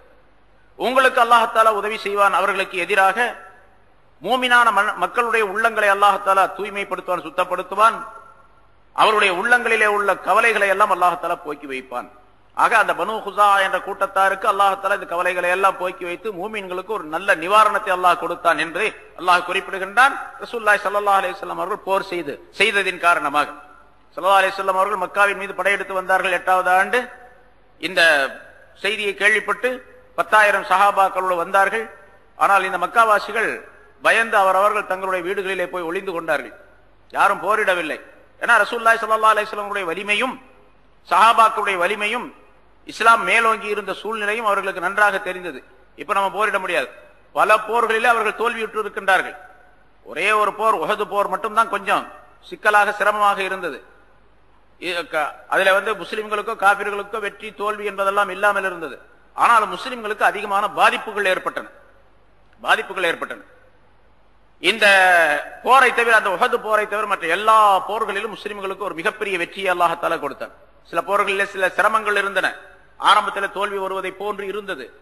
ஆனால் அல்லாஹ் தஆலா கடைசியிலே எல்லாவற்றையும் வெற்றியாக்கி கொடுத்தான். அதனால இப்ப 8வது ஆண்டு ஹிஜ்ரி 8வது வருஷம் ஆயிப்போச்சு. பல போர்கள், எல்லா போர்களிலும் மிகப்பெரிய நஷ்டத்தை சந்தித்துக் கொண்டிருந்தார்கள். மிகப்பெரிய இழப்பு மக்காவாசிகளுக்கு ஏற்பட்டது. பல தலைவர்கள் கொல்லப்பட்டு விட்டார்கள். பலவிதமான பொருளாதார சேதங்கள் ஏற்பட்டன. அதனால இப்ப வந்தாங்க 8வது ஆண்டு வந்த உடனே எல்லாம் போய் ஓடி ஒளிஞ்சுக்கிட்டாங்க. ரசூலுல்லாஹி ஸல்லல்லாஹு அலைஹி வஸல்லம் போர் இல்லாமலேயே மக்காவை கைப்பற்றினார்கள். பிறகு பொது மன்னிப்பளித்தார்கள். ஆனா மனிதர்கள் எல்லாம், எல்லா குறைஷியர்களும் மக்காவில் இருந்தவர்கள் பூரா பயந்து நடுங்கினார்கள். ரசூலுல்லாஹி ஸல்லல்லாஹு அலைஹி வஸல்லம் வெற்றியாகிவிட்டார்கள். இப்ப தனிப்பட்ட மிக பெரும் அதிகாரம் படைத்தவர்களாக ரசூலுல்லாஹி ஸல்லல்லாஹு அலைஹி வஸல்லம் மக்காவிலே வீற்றிருக்கின்றார்கள். என்ன நடக்குமோ, இங்க இருக்கக்கூடிய எல்லா மனிதர்களுடைய தலைகளும் உடலை விட்டு போகின்றன என்பதாக நினைத்துக் கொண்டிருந்தார்கள். ஆனா ரசூலுல்லாஹி ஸல்லல்லாஹு அலைஹி வஸல்லம் அவர்கள் கருணையே உருவானவராக ரசூலுல்லாஹி ஸல்லல்லாஹு அலைஹி வஸல்லம் அவர்களை அல்லாஹ் தஆலா அமைத்திருந்ததின் காரணமாக, ஆக்கியிருந்ததின் காரணமாக ஸல்லல்லாஹு அலைஹி வஸல்லம் சொன்னார்கள், லா தஸ்ரீப அலைக்குமுல் யௌம யக்ஃபிருல்லாஹு லக்கும். இன்று உங்களின் மீது எந்த விதமான குற்றமும் கிடையாது, அல்லாஹ் உங்களை மன்னிப்பானாக என்று பொது மன்னிப்பை ரசூலுல்லாஹி ஸல்லல்லாஹு அலைஹி வஸல்லம் கொடுத்தார்கள் என்ற வரலாற்று செய்தி நிறைய சொல்லப்பட்டிருக்கின்றது. இங்கே அல்லாஹ் தஆலா இப்படி அந்த போர் தொடுத்து வந்ததின் காரணமாக அவர்களை அடங்க செய்தான். அவர் மூமின்களுக்கு மிகப்பெரிய வெற்றி அளித்தார். யாரெல்லாம் இப்படி ஷிர்கை விட்டும் வெளியேறி தௌபா செய்து இஸ்லாத்திற்குள்ளே வருகின்றார்களோ அவர்களுக்கு அல்லாஹ் தஆலா அடைக்கலம் தருவான், அவர்களை மன்னிப்பான் என்பதையும் அல்லாஹ் தஆலா குறிப்பிடுவார். அவர்களுக்கு அல்லாஹ் தஆலா அடைக்கலம் தருவான், அவர்களை மன்னிப்பான் என்பதையும் அல்லாஹ் தஆலா குறிப்பிடுவார். வல்லாஹு அலீமுன் ஹகீம். அல்லாஹ் தஆலா எல்லாவற்றையும் அறிந்தவனாக, நுண்ணிய ஞானம் உள்ளவனாக அவன் இருக்கின்றான். ஆக அல்லாஹ் தஆலாவுடைய அறிவை மீறி எதுவுமே நடக்க முடியாது. அல்லாஹ்வுடைய ஞானத்தை விட்டும் எதுவுமே அப்பாற்பட முடியாது. ஆகவே அல்லாஹ் நான் எதை சொல்லுகின்றேனோ அதன்படி நீங்கள் நடங்கள் என்பதை அல்லாஹ் தஆலா இங்கே குறிப்பிடுகின்றார். போர் செய்ய சொல்லி சொன்னான், போர் செய்தார். இப்போ மூமின்கள்ல சில பேர், சஹாபாக்கள்ல சில பேர் போர் போர் என்று ஆரம்பத்திலிருந்து ஹிஜ்ரி 2வது வருஷம் ஆரம்பிச்ச போர், ஒவ்வொரு வருஷம் பலவிதமான போர்களை சந்திக்கக்கூடிய போர்க்களங்களுக்கு போக வேண்டிய சூழ்நிலை ஏற்பட்டது. பலவிதமான துன்பங்கள். ஒரு போர் நம்ம வயசுலயே ஒரு போரும் கூட பார்த்தது கிடையாது. நம்ம 50 வயசு இருக்கா 60 வயசு இருக்கா எங்கேயாவது ஒரு போருக்கு போயிருக்கிறோமா? சும்மா தெருவில் சண்டை போட்டிருப்போம், அது வேற. போருக்கு எதிராளிகளோட போர் செய்வது என்பது அது வேற. போருடைய தன்மைகள் எல்லாம் தெரியணும். ஆனா பல போர்களை சந்தித்தார்கள். கிட்டத்தட்ட சின்னதும் பெருசுமாக 60க்கு மேற்பட்ட போர்கள் நடந்திருக்கின்றன 10 வருஷத்துல. 60க்கு மேற்பட்ட ஒரு சராசரி வச்சுக்கிட்டீங்கன்னா ஒரு வருஷத்துக்கு எவ்வளவு ஆச்சு? 6 போர். அது 10 வருஷம் கூட இல்ல. ஹிஜ்ரி 2வது வருஷம் மதுர் போர் ஆரம்பத்தில் நடந்துச்சு. ஒரு வருஷம் சும்மா தான் இருந்தாங்க. 2வது வருஷம் தான். அப்போ 9 வருஷம் தான் ஆச்சு. 9 வருஷத்திலேயும் கூட கடைசியாக இருந்த 10வது வருஷம், ஹிஜ்ரி 10வது ஆண்டு, 9வது ஆண்டு, இதெல்லாம் போர் நடக்கிற. அப்ப 7 வருஷம் தான் கணக்கு. 7 வருஷத்துல 60 போர்னா ஒரு வருஷத்துக்கு 10 போர் ஆச்சு. மக்கள் எப்படி இருப்பாங்க? சஹாபாக்களுக்கெல்லாம் சில பேத்துக்கு கூட சந்தேகம். ஆனா அவங்களுக்கு அந்த சந்தேகம்ங்கிறது நம்மளை போல அல்ல. ஒரு விதமான கவலை, என்ன போர் போர்னு போருக்கு போக வேண்டியதா இருக்கு அப்படின்னு சொல்லிட்டு ஒரு விதமான எண்ணம் இருந்திருக்கும் அவர்களுக்கு. ஆனா அல்லாஹ் தஆலா நீங்க இந்த மாதிரி மார்க்கத்துக்காக வேண்டி, உங்களை தீனுக்காக வேண்டி தியாகம் செய்யாமல் அப்படியே உங்களை விட்டுடுவான், நீங்க சொர்க்கத்துக்கு போக நினைச்சிட்டு இருக்கிறீங்களா அப்படின்னு அல்லாஹ் தஆலா பல இடங்கள்ல கேட்கிறான். இது நமக்கு தான். சொர்க்கம் அப்படிங்கிறது எவ்வளவு பெருசு, எவ்வளவு பெரிய இன்பமான இடம், எவ்வளவு உயர்வான இடம், எவ்வளவு அற்புதமான இடம் அப்படிங்கிறது நமக்கு தெரியும். பொதுவாக ஒரு விஷயம் நான் அடிக்கடி சொல்லி இருக்கிறாங்க. ஒரு உலகத்திலேயே வச்சுங்க, உலகத்திலேயே ஒரு இனிமையான வாழ்க்கை, சுகமான வாழ்க்கை வேண்டும் அப்படின்னு சொன்னா, ஒருத்தருக்கு சுகமான வாழ்க்கை, என்னால சிரமப்படாம சுகமான வாழ்க்கை என்ன இருக்கணும்? ஒரு கார் பங்களா, ஒரு அழகான வீடு, அந்த வீடு ரொம்ப சொகுசான கட்டல் மெத்த, அங்க இருக்கக்கூடிய பர்னிச்சர்கள், மற்ற எல்லா வகையான சுகங்களும் அந்த வீட்டில் இருக்கணும். அப்ப உயர்தரமான சுகம் தரக்கூடிய இன்பம் தரக்கூடிய, இன்பத்தை அனுபவிக்கக்கூடிய முறையிலே ஒரு பங்களா, ஒரு காரு, அது இது இப்படி எல்லா சுகங்களும் இருக்கணும்னு சொன்னா பொருளாதாரம் தேவை. அதுக்கு அந்த அளவுக்கு பொருளாதாரம் தேவை. பொருளாதாரம் தேவைன்னா என்ன செய்யணும்? அந்த அளவுக்கு உழைக்கணும். உழைச்சாதான் அந்த பொருளாதாரம் கிடைக்கும். இப்ப எவ்வளவு அதிகமாக உழைக்கின்றாரோ, கஷ்டப்படுகின்றாரோ, அந்த அளவுக்கு காசு கிடைக்கும். காசு கிடைச்சா எவ்வளவு காசு கிடைக்குதோ அந்த அளவுக்கு சுகமாக வாழக்கூடிய சூழ்நிலை இருக்கும் இல்லையா? காசு இருந்தா தான் சுகமாக வாழும். ஆனா இங்க உலகத்தினுடைய இல்ல வேற, எவ்வளவு சுகம் இருக்குதோ அவ்வளவு கஷ்டம் இருக்குது இல்ல, அது பின்னால உள்ள பிரச்சனை. ஆனா சுகமாக இருக்கணும்னு சொல்லிட்டு வெளி தோற்றத்துல ஒருத்தர் பார்த்துட்டு சுகமா இருக்கிறாரு, அவருக்கு என்னங்க கவலை? பங்களா இருக்குது, கார் இருக்குது, ஏசி ரூம்ல இருக்காரு, எப்ப பார்த்தாலும் அவருக்கு என்ன எந்த விதமான கவலையும் இல்லை அப்படின்னு சொல்லுவதா இருந்தா அவர் நிறைய பொருளாதாரம் உடையவர் அப்படின்னு அர்த்தம் தான். இங்க சொர்க்கம் எவ்வளவு பெருசு, எவ்வளவு இன்பமயமானது அப்படின்னு சொன்னா நம்ம கற்பனையே செய்து பார்க்க முடியாது. அவ்வளவு உயர்வான ஒரு இடத்துல இன்பமான ஒரு வாழ்க்கை ஒரு மனிதனுக்கு கிடைக்க வேண்டும் சொன்னா உலகத்துல கஷ்டப்பட்டுதான், கஷ்டப்படாம அந்த வாழ்க்கை கிடைக்காது. அதனால நீங்க சும்மாவே இருந்துட்டு சொர்க்கத்துக்கு போலான்னு பாக்குறீங்களா என்று அல்லாஹ் தஆலா கேட்கின்றான். முன்னால சூரத்துல் பக்ரால வந்துச்சு, அம் ஹஸிப்தும் அன் தத்குலுல் ஜன்னத வலம்மா யாலமில்லாஹு அல்லதீன ஜாஹது மின்கும் வ யாலமஸ் ஸாபிரின். உங்களிலே யார் போரிடுகின்றார்கள், யார் ஜிஹாத் செய்கின்றார்கள், யார் அந்த ஜிஹாதிலே பொறுமையாக இருக்கின்றார்கள் என்று அல்லாஹ் தஆலா அறிந்து கொள்ளாமல் இருக்கும் நிலைமையில் நீங்கள் சொர்க்கத்திற்கு சென்று விடலாம் என்று நினைக்கிறீர்களா என்று அல்லாஹ் தஆலா கேட்கின்றார்.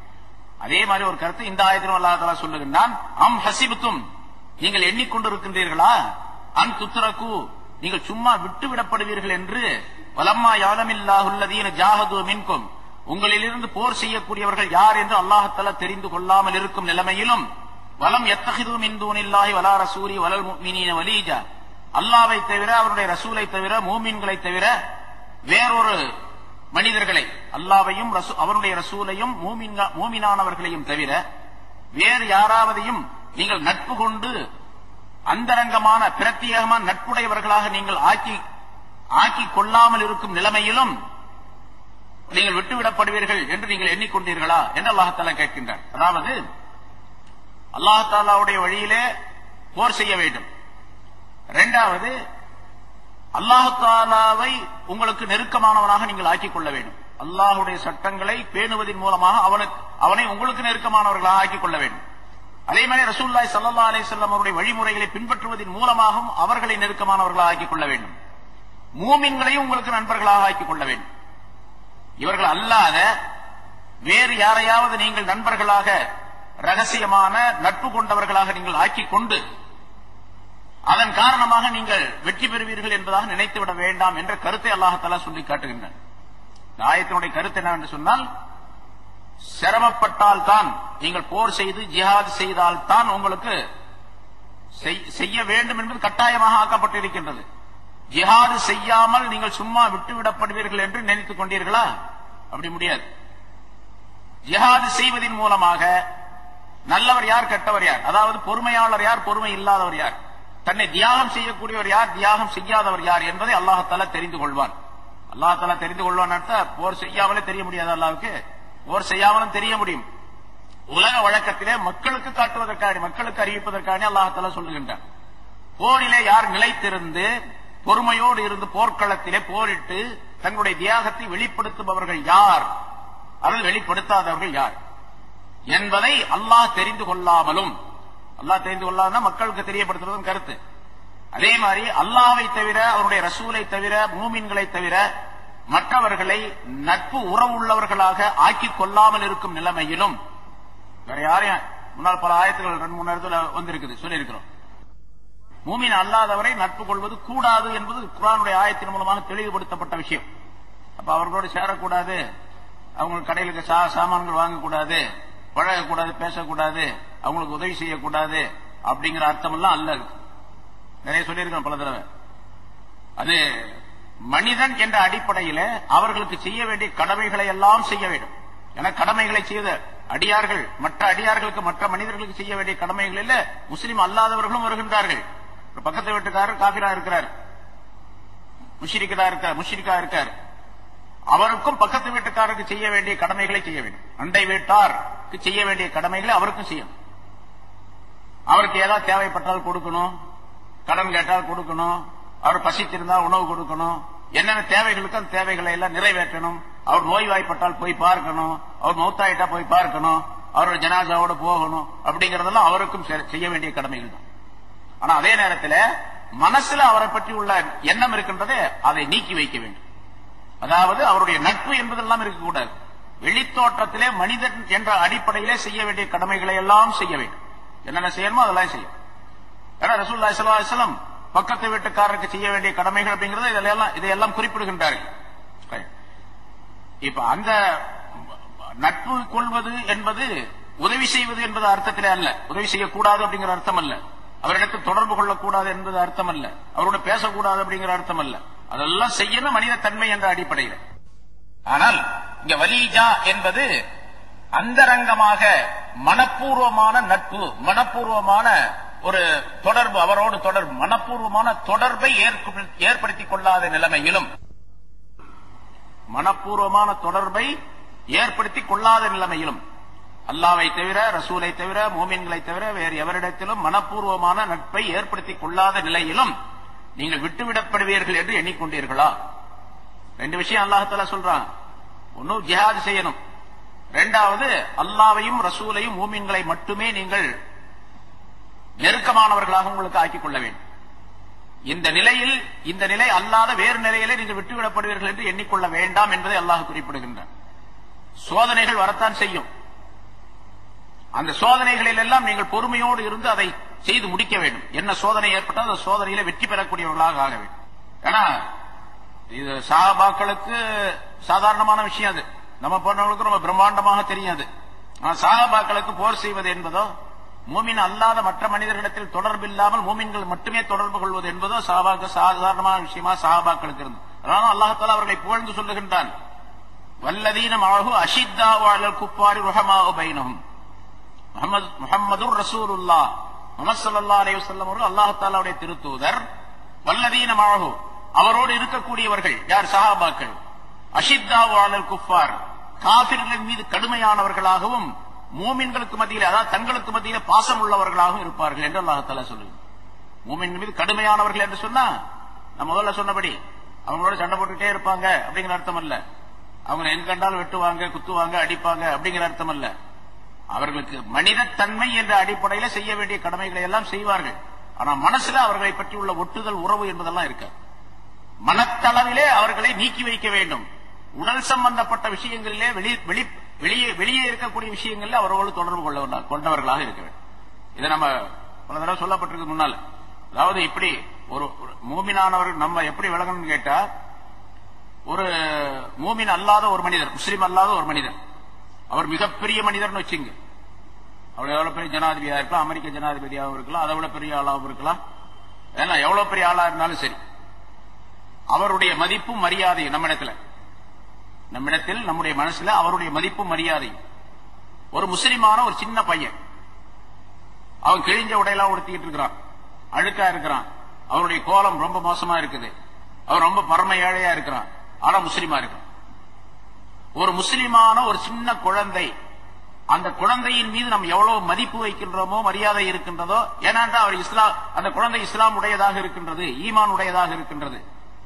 ஒரு மனிதனே வச்சு குழந்தைய விட்டுருங்க, ஒரு மனிதனை வச்சுங்க, ஒரு முஸ்லிமான மனிதர், அவர் ரொம்ப பரம ஏழையா இருக்கிறார், எந்த விதமான உலகத்தினுடைய பொருளாதாரமும் இடத்துல கிடையாது, எல்லா விதத்திலும் நலிந்தவராக ரொம்ப கேவலப்பட்டவராக இருக்கார், ஆனா ஈமான் இருக்கின்றது, முஸ்லீமாக இருக்கின்றார், மூமினாக இருக்கின்றார் என்று சொன்னால், இவர் மீது வைத்திருக்கக்கூடிய மரியாதையில 1000ல் 1 பங்கு கூட அந்த ஜனாதிபதி மீது இருக்கக்கூடாது. அவர் முஷ்ரிக்காக இருப்பதின் காரணமாக, காபிராக இருப்பதின் காரணமாக. காபிரானவர்களை எப்படி மனதிலே இடம் கொடுக்க வேண்டும் காபிரானவர்களுக்கு என்பதை இதன் மூலமாக அல்லாஹ் தஆலா தெரிவிக்கின்றார். ஆனா சஹாபாக்கள் அப்படி இருந்தார்கள். இது பொதுவாக மக்களுக்கு அல்லாஹ் தஆலா பொதுமக்களுக்கு சொல்லி காட்டுகின்றான், சஹாபாக்களுக்கு சொல்லுவதன் மூலமாக. வல்லாஹு கபீரும் பிமா தஅமலூன், அல்லாஹ் தஆலா நீங்கள் செய்கின்றவற்றை நன்கு அறிந்தவனாக, செய்திகளை எல்லாம் தெரிந்தவனாக இருக்கின்றான். கபீர், கபீர், அலீம் அப்படின்னு சொன்னாலும் அறிந்தவன், முன்னால வந்து அலீமுன் அப்படின்னு வந்து அறிந்தவன் அப்படின்னு அர்த்தம். கபீர் அப்படின்னு சொன்னா நீங்க என்னென்ன செய்திகளை செய்கின்றார், கபர் அப்படின்னு சொல்லுவோம் செய்தி, அதுல இருந்து வந்து கபீர். அல்லாஹ் தஆலா செய்திகளை நன்கு அறிந்தவனாக இருக்கின்றான்.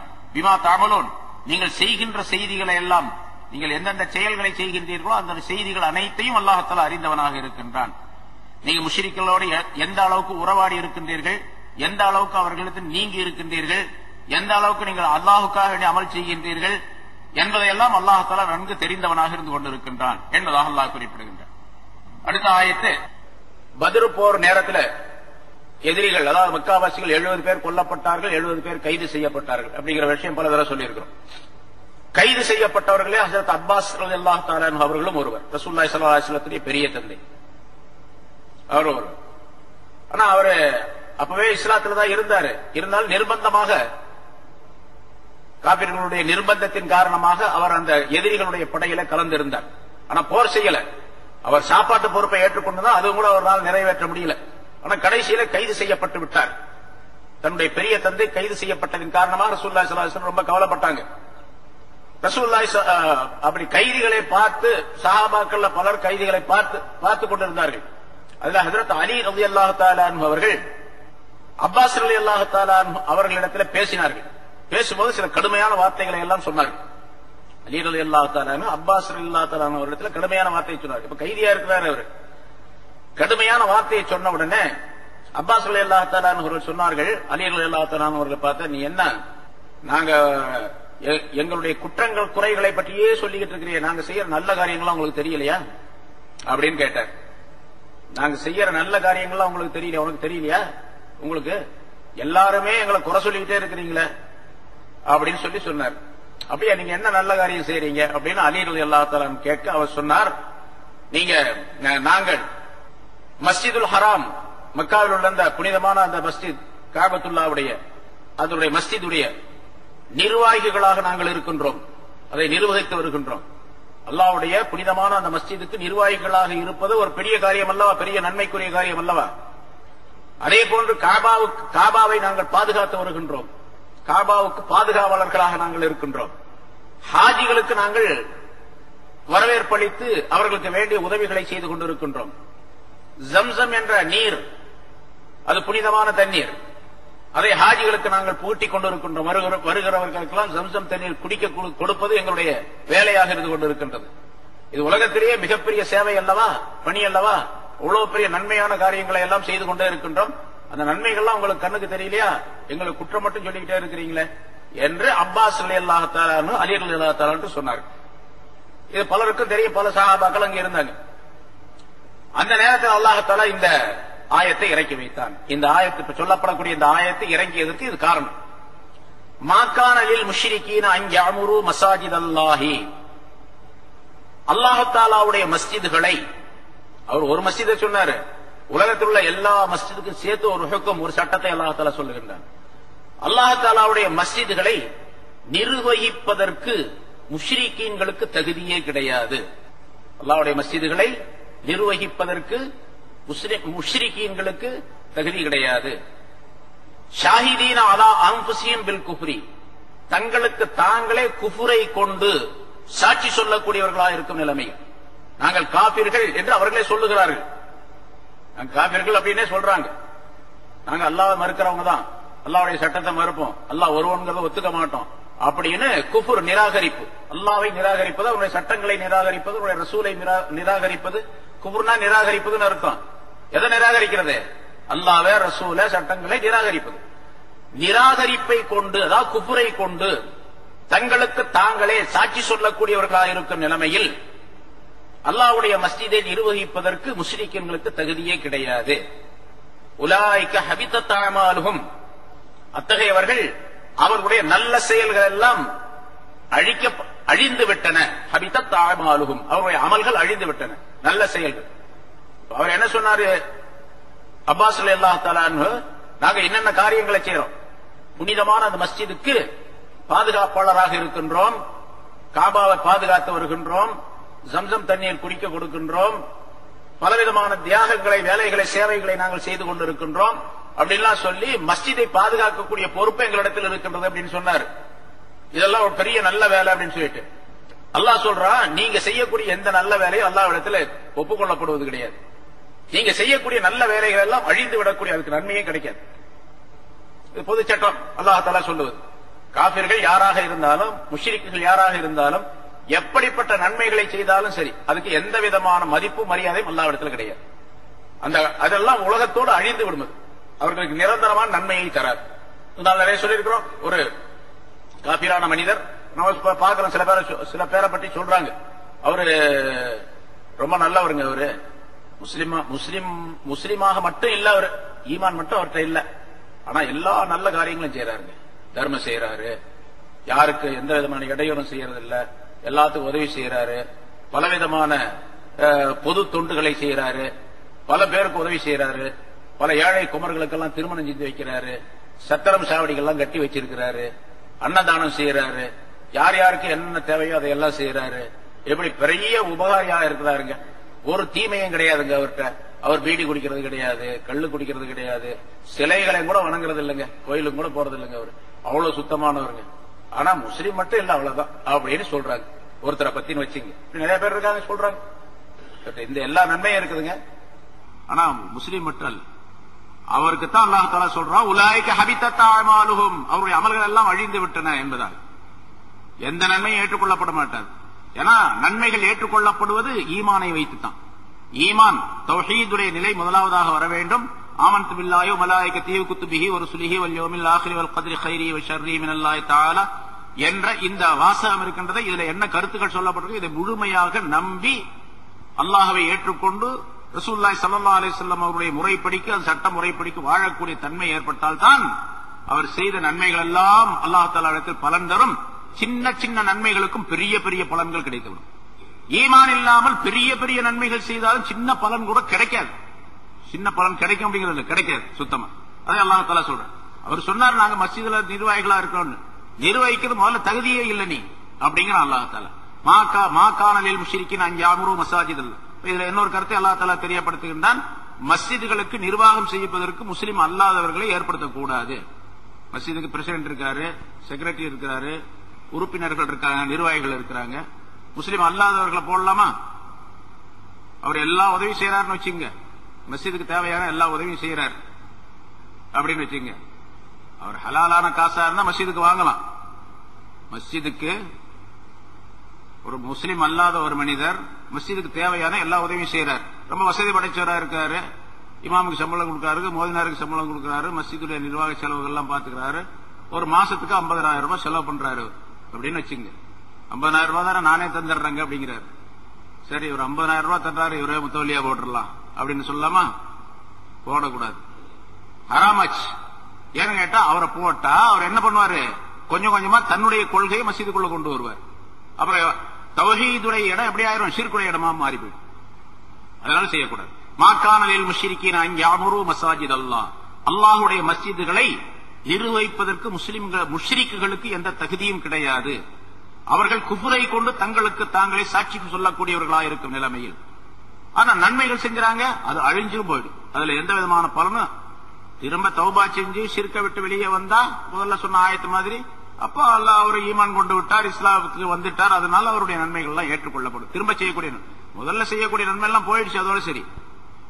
ஒருத்தர் 90 வயசுங்க, அவர் இதுவரைக்கும் ஷிர்க்லயே இருக்கிறார், ஈமான் கொள்ளல. 90வது வயசுலதான் ஈமான் கொள்றார். 90 வயசுலதான் ஈமான் கொள்றார், அவர் முஸ்லீம் ஆகிறார். 90 வயசு 90 வருஷமா அல்லது 90 வயசுல ஒரு கிட்டத்தட்ட ஒரு 80 வருஷமா நல்ல காரியங்கள் ஏராளமா செஞ்சிருக்கிறார். அந்த காரியங்கள் இஸ்லாத்துக்கு வர்ற வரைக்கும் உள்ள அந்த காரியங்கள் பூரா முன்னால போயிடுச்சு. அதுல எந்த விதமான நன்மை கிடையாது. இவர் இஸ்லாத்துக்கு வந்தனால அந்த நன்மைகளா திருப்பி கிடைக்கும் அப்படிங்கிற அர்த்தம் இல்ல, அது முடிஞ்சு போச்சு. அதுக்கு பின்னால இவர் ஈமான் கொண்ட பின்னால ஒரு 10 நாள் இருக்கார், மூத்தா போயிடுறாரு. அந்த 10 நாள்ல என்ன நன்மை செஞ்சாரோ அது மட்டும்தான் இருக்கு. 10 நாள்ல என்ன நன்மை செஞ்சாரோ அது மட்டும்தான். 90 வயசு வரைக்கும் இருந்தாரு, அதுல என்ன நன்மைகள் செஞ்சிருப்பாரு, அதுக்கு எந்த பலனும் கிடையாது அல்லாஹ் தஆலா இடத்துல. அதே மாதிரி தான் முன்னால ஒரு ஆயத்து சொல்ல சூரத்துல் பக்ராவில் சொல்லப்பட்டது. ஒருத்தர் முஸ்லீமா இருக்கிறார், மூமினா இருக்கிறார், நிறைய நன்மைகள்லாம் நல்லா செய்யறாரு, தொழுகிறார், நம்பிக்கிறார், எல்லாம் செய்யறாரு. கடைசியில சேராத ஆள் கூட சேர்ந்து முர்த்ததா போயிடுறாரு. அவரு முர்த்ததா போயிடுறாருன்னா மதம் மாறிடுறாரு, வேற மதத்துக்கு போயிடுறாரு. வேற மதத்துக்கு போன உடனே என்ன ஆகிற, இவருடைய அமல்கள்லாம் அழிஞ்சு போயிடும். அவருக்கு 90 வயசுன்னு வச்சுங்க, அந்த மூமினான மனிதருக்கு 90 வயசு வரைக்கும் நன்மைகள்லாம் செஞ்சுட்டு இருந்தா, நிறைய தொழுது இருக்காரு, ஓதி இருக்காரு, தராவி தொழுதுக்காரு, தஹஜ்ஜத் தொழுதுக்காரு, எல்லாம் தொழுதுக்காரு, ஓதி இருக்காரு, எல்லாம் செய்யறாரு, எல்லா நன்மைகள் தான தர்மங்கள்லாம் செஞ்சிருக்காரு, நிறைய நன்மைகள் சேர்த்து வச்சிருக்காரு. முர்த்தத் ஆயிட்டார். இப்ப என்ன ஆயிடும், நன்மைகள்லாம் அழிஞ்சு போயிடும். முர்த்தத்தான உடனேயே நன்மைகள்லாம் போயிடும். அந்த ஆயத்து முன்னாள் சூரத்துல் பக்ரால வந்துச்சு. சரி, இப்ப அந்த முர்த்தத்தானவர் அவர் கொஞ்ச நாள் கழிச்சு அவருக்கு அல்லாஹ் தஆலா ஹிதாயத்தை கொடுத்துட்டான். சரி, திரும்ப இஸ்லாத்துக்கு வந்துட்டார். இப்போ இஸ்லாத்துக்கு வந்த பின்னால அழிக்கப்பட்ட அந்த நன்மைகள் திரும்ப கிடைக்குமா கிடைக்காது அப்படிங்கறத கருத்து வேறுபாடு இருக்கு. பெரும்பாலானவருடைய கருத்து என்னன்னு கேட்டா திரும்ப கிடைக்கும். அல்லாஹ் தஆலா பெரிய தயாள குணம் உள்ளவன், இவர் திருந்தி வந்துட்டாரு, அதனால அந்த நன்மைகள் எல்லாம் கிடைச்சிக்கும் அப்படின்னு. சில பேர் சொல்றாங்க இல்ல இல்ல குஃபுர்ல ஹபித்தத் அஅமாலுஹும் அப்படிங்கிற பல இடங்கள் அல்லாஹ் தஆலா சொல்றாங்க. சொல்றான் குஃபுர்ல இருந்து செய்யக்கூடிய அந்த அமல்கள்லாம் அல்லாஹ் தஆலா ஏற்றுக்கொள்ளப்பட மாட்டாது, அழிஞ்சிடும் அப்படின்னு சொல்லி. அதனால குஃபுருக்கு போன பிறகு அது அழிஞ்சிடும், அது திரும்பி வராது என்று சில பேர் சொல்றாங்க. அது எப்படி அல்லாஹ் தஆலாவுடைய தீர்ப்புக்குள்ளது. இங்கே அப்பாஸ் ரலியல்லாஹு தஆலா அவர்கள் இப்படி சொன்னதின் காரணமாக அல்லாஹ் தஆலா இந்த ஆயத்தை இறக்கி வைத்து, நீங்க நன்மை செஞ்சு அந்த நன்மைக்கு எந்த நன்மையானதுக்கு எந்த விதமான பலனும் கிடையாது என்பது மட்டுமல்ல, நீங்க முதல்ல மஸ்ஜிதுக்கு நிர்வாகிகளாக இருக்கக்கூடாது அப்படின்னு சொல்றான். நீங்க சொன்னா அப்பாஸ் ரலியல்லாஹு தஆலா உடனே இஸ்லாத்துக்கு வந்துட்டார். பத்ரு போர்ல எதிரிகளோடு இருந்தார். அடுத்த வருஷம் நடந்த உஹது போர்ல முஸ்லிம்களோடு வந்துட்டார். பத்ரு போர் நேரத்திலேயே ரசூலுல்லாஹி ஸல்லல்லாஹு அலைஹி வஸல்லம் சொன்னாங்க, அப்பாஸ் நிர்பந்தத்தின் காரணமாகத்தான் எதிரிகளோடு வந்திருக்கின்றாரே தவிர மனப்பூர்வமாக எங்கள் தமக்கு எதிராக அவர் வரவில்லை. அதனால அவர் போர்க்களத்தில் பார்த்தா அவரை வெட்டாதீங்க அப்படின்னு சொன்னாங்க. போர்க்களத்தில் அவரை முன்னால் சந்திச்சீங்க அப்படின்னு சொன்னா அவரை வெட்டிடாதீங்க, ஏன்னா அவர் நிர்பந்தத்தின் காரணமாக அவர்களோடு சேர்ந்து இருக்கின்றார் அப்படின்னு சொன்னாங்க. ஆனா கைது செய்யப்பட்டார். கைது செய்யப்பட்ட பின்னாலே இந்த விஷயங்களை எல்லாம் தெளிவுபடுத்தினார்கள். ஆனா அடுத்த இதுலயே ரசூலுல்லாஹி ஸல்லல்லாஹு அலைஹி வஸல்லம் அவர்களோடு சேர்ந்து கொண்டார், மதீனாவுக்கு வந்துட்டார். உஹது போர்ல ரசூலுல்லாஹி ஸல்லல்லாஹு அலைஹி வஸல்லம் அவர்களோடு இருந்தார் என்ற வரலாறு எல்லாம் சொல்லப்பட்டிருக்கிறது. சரி, உலாயிக ஹபித்தத் அஅமாலுஹும், அத்தகையவர்கள் அவர்களுடைய நல்ல அமல்கள் எல்லாம் அழிந்து விடுகின்றன, அழிந்து விட்டன. வஃபின் நாரிஹும் ஹாலிதூன், அவர் அப்படியே இருந்து மௌத்தாயிட்டாங்கன்னா அந்த காபிர்கள் வஃபின் நார், நரகத்திலே அவர்கள் நிரந்தரமாக ஆகிவிடுவார்கள். நரகத்திலே நிரந்தரமாக இருக்கக்கூடிய நிலை ஏற்பட்டுவிடும் என்பதை அல்லாஹ் தஆலா சொல்லுவார். அடுத்த ஆயத்தில் அதே மாதிரி இன்னமா யாமுரு மசாஜித் அல்லாஹ், மஸ்ஜிதுடைய அதாவது முஷ்ரிக்குகள் நிர்வாகத்திற்கு தகுதி இல்லாதவர்கள். பிறகு மஸ்ஜிதை நிர்வகிக்கக்கூடியவங்க யாரு? மஸ்ஜிதை நிர்வகிக்கக்கூடிய நிர்வாகிகள் பிரசிடென்ட், முத்தவல்லி, அவர் அப்படிலாம் எப்படி இருக்கணும் அப்படிங்கறது அல்லாஹ் தஆலா அடுத்த ஆயத்தில் சொல்றார். இன்ஷா அல்லாஹ் அடுத்த வாரம் அதை பார்ப்போம். இன்னமா யாமுரு மசாஜித் அல்லாஹி மன் ஆமன பில்லாஹி வல் யௌமில் ஆகிர், ஒரு 5 விதமான நிபந்தனைகள் அல்லாஹ் தஆலா சொல்லுகின்றார். அந்த 5 விதமான நிபந்தனைகள் உள்ளவர்கள் மஸ்ஜிதுக்கு பொறுப்பாளிகளாக நிர்வாகிகளாக வர வேண்டும் என்பதை அல்லாஹ் தஆலா குறிப்பிடுகிறார். இன்ஷா அல்லாஹ் அடுத்த வாரம் விஷயங்களை பார்ப்போம். அல்லாஹ் தஆலா அந்த ஆயத்துகளை அந்த சஹாபாக்களுக்கு அந்த உடன்படிக்கையை முடித்ததின் காரணமாக ஏற்பட்ட விஷயங்களை சொல்லும் பொழுது, உடன்படிக்கை ஒருவர் இன்னொருவரோடு ஒப்பந்தம் செய்து கொள்ளக்கூடிய நேரத்தில் எப்படி நடந்து கொள்ள வேண்டும் என்ற முறையை அல்லாஹ் தஆலா அறிவிக்கின்றான். அதே போன்று மற்றவர்களோடு எப்படி பழக வேண்டும் என்பதை அல்லாஹ் தஆலா குறிப்பிடுகின்றான். அந்த முறையை தெரிந்து நடந்து கொள்ளக்கூடியவர்களாக இருக்க வேண்டும். அத்தகைய நல்ல பண்புகளை நம் அனைவருக்கும் அல்லாஹ் தஆலா தந்தருள்வாராக. வாஹிர் தஅவானா அல்ஹம்துலில்லாஹி ரப்பில் ஆலமீன். ونشهد أن لا إله إلا الله وحده لا شريك له ونشهد أن سيدنا ونبينا مولانا محمدا عبده ورسوله أرسله الله بالحق بشيرا ونذيرا وداعيا إلى الله بإذنه وسراجا منيرا. أما بعد، فقد قال الله تعالى في كلامه القديم: أعوذ بالله من الشيطان الرجيم، بسم الله الرحمن الرحيم. إنما يعمر مساجد الله من آمن بالله واليوم الآخر وأقام الصلاة وآتى الزكاة ولم يخش إلا الله فعسى أولئك أن يكونوا من المهتدين. أجعلتم سقاية الحاج وعمارة المسجد الحرام كمن آمن بالله واليوم الآخر وجاهد في سبيل الله لا يستوون عند الله والله لا يهدي القوم الظالمين. الذين آمنوا وهاجروا وجاهدوا في سبيل الله بأموالهم وأنفسهم أعظم درجة عند الله وأولئك هم الفائزون. صدق الله العظيم. கண்ணியத்திற்குரிய பெரியோர்களே, சகோதரர்களே, அல்லாஹ் தஆலாவுடைய கிருபையால் 631வது வாரமாக தஃப்சீருடைய இந்த தொடர் பயான் இப்பொழுது ஆரம்பிக்கப்படுகிறது. இப்பொழுது வாசிக்கப்பட்ட இந்த ஆயத்துகளிலே மஸ்ஜிதுகளை, அல்லாஹுடைய மஸ்ஜிதுகளை நிர்வகிக்கக்கூடியவர்கள், அதை பராமரிக்கக்கூடியவர்கள் எப்படி இருக்க வேண்டும் என்பதை குறிப்பிடுகின்றார். இன்னமா யஅமுரு மசாஜித் அல்லாஹ், அல்லாஹுடைய மஸ்ஜிதுகளை நிர்வகிக்கக்கூடியவர்களெல்லாம் மன் ஆமன பில்லாஹி வல் யௌமில் ஆகிர், அல்லாஹுவையும் மறுமை நாளையும் நம்பியவர்களாக இருக்க வேண்டும். வ அகாமஸ் ஸலாத், தொழுகையை அவர்கள் நிலையாக செய்து கொண்டிருக்க வேண்டும், நிலைநிறுத்த வேண்டும். வ ஆத்தஸ் ஸகாத், ஜகாத்தை கொடுத்து வரக்கூடியவர்களாக இருக்க வேண்டும். வலம் யக்ஷ இல்லல்லாஹ், அல்லாஹ்வை தவிர வேறு எவரையும் அஞ்சாதவர்களாக, பயப்படாதவர்களாக இருக்க வேண்டும். ஃபஅஸா உலாயிக அன் யகூனு மினல் முஹ்ததீன், அத்தகையவர்கள் நேர்வழி பெற்றவர்களிலே நிச்சயமாக அவர்கள் இருப்பார்கள், ஆகிவிடுவார்கள் என்று அல்லாஹ் தஆலா குறிப்பிடுகின்றார். மஸ்ஜிதுகள் சம்பந்தமாக பல்வேறு விதமான விளக்கங்கள் இதிலே தரப்பட்டிருக்கின்றன. முஃபஸ்ஸிரீன்கள் இந்த ஒரு ஆயத்திற்கு ஏராளமான விளக்கங்களை சொல்லி காட்டுகின்றார்கள். இங்கே இன்னமா யாமுரு, நிர்வாகம் செய்வதெல்லாம், மஸ்ஜிதுகளை நிர்வாகம் செய்வதெல்லாம் என்று சொல்லும் பொழுது யாமுரு என்ற வார்த்தையை அல்லாஹ் தஆலா பயன்படுத்துகின்றான். யாமுரு என்ற வார்த்தை இமாரத் என்ற வேர் சொல்லிலிருந்து பிறந்ததாகும். அதனுடைய அடிச்சொல், அசல் சொல் இமாரத் என்பது. இமாரத் என்று சொன்னால் கட்டடம் அப்படின்னு சொல்லுவோம். அது உருதுவிலும் கட்டடம் இமாரா என்பதாக சொல்லப்படும். ஆனால் இந்த இடத்துல இமாரத் என்பதற்கு, யாமுரு என்பதற்குள்ளே உள்ள இமாரத் என்பதற்கு பின்னால் உள்ள ஆயத்துகளுடைய அந்த விளக்கங்களை வைத்து பல பொருள்கள் செய்யப்பட்டிருக்கின்றன. மஸ்ஜிதை கட்டுவதும் இமாரத் என்பதிலே சேர்ந்ததுதான். அந்த மஸ்ஜிதை பாதுகாப்பதும் இமாரத் என்பதிலே சேர்ந்ததுதான். அந்த மஸ்ஜிதுகளை சுத்தப்படுத்துவது, தூய்மையாக வைத்துக் கொள்ளுவதும் இமாரத் என்பதிலே சேர்ந்ததுதான். அதற்கு வேண்டிய ஏற்பாடுகளை செய்வது, தொழ வைப்பதற்காக வேண்டி, அஸான் சொல்லுவதற்காக வேண்டி, மற்ற வேலைகளை கவனிப்பதற்காக வேண்டி ஆட்களை நியமித்து அதற்குரிய ஏற்பாடுகளை செய்வது இன்திசாம் என்பதாக சொல்லப்படும். இதுவும் இமாரத் என்பதற்குள்ளே அடங்கும். அதே போன்று இமாரத் என்பதற்கு அல்லாஹுவை வணங்குவதற்காக வேண்டி மக்கள் வந்து சேருவதும் என்பதும் அதற்கு பொருளாகும். அல்லாஹுடைய வணக்கத்தை நிறைவேற்றுவதற்காக வேண்டி அந்த இடத்திலே வந்து கூடுவது, அல்லாஹுடைய மஸ்ஜிதிலே வந்து சேருவது என்பதும் பொருளாகும். அதே போன்ற இமாரத் என்பதற்கு அல்லாஹுவை திக்ர் செய்வதும், திலாவத்துல் குர்ஆன், குர்ஆனை ஓதுவதும் அதற்குள்ளே அடக்கமாகும்.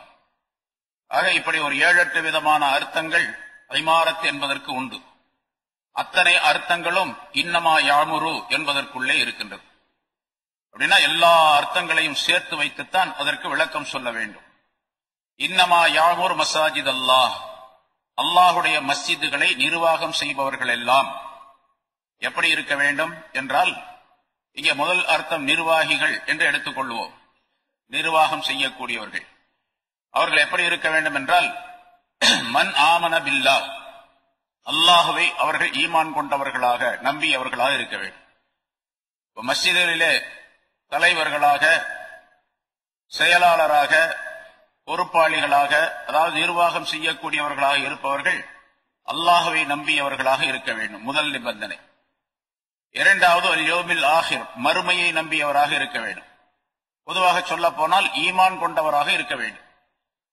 ஈமானுடைய ஷர்த்துகள், நிபந்தனைகள் 6, 7 என்பதாக சொல்லுவோம். அல்லாஹுவை நம்புவது, ஆகிரத்தை நம்புவது, அவனுடைய வேதங்களை நம்புவது, அவன் தூதர்களை நம்புவது என்றெல்லாம் சொல்லுவோம். ஆனால் இந்த இரண்டுக்குள்ளே எல்லாம் அடக்கம்.